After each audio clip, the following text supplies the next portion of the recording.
महादेव राठोड, ग्रामपंचायत. आणि गावाचं नाव काय म्हणालात? जापत.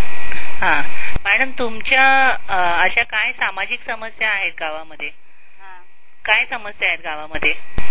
आमच्या इथे जास्त करून काही अतिदुर्गम भाग आहे, लाईटीची समस्या आहे, आणि पाण्याची समस्या आहे, आरोग्याची समस्या आहे. अच्छा. आणि मॅडम त्या तुम्ही कशा काय पार पडता? आता ते इथे पाणी विहीर आहे, ते जून हे 2 महिने आटतं पाणी. अच्छा. मग त्यासाठी तुम्ही काय करता मॅडम? मग ते खड्ड्यातून खड्डे खोदून बाया ते तिथून पाणी आणतात. अच्छा. आणि तशी तुमच्या गावची लोकसंख्या काय मॅडम? पूर्ण ग्रामपंचायतची 3000च्या आसपास आहे. 3000च्या आसपास. आणि अशी कोणती सामाजिक गोष्ट घडली का तुमच्या गावात की तुम्ही सगळ्यांना सांगू इच्छिता? नाही अशी काही घडलेली. ठीक आहे. Thank you madam.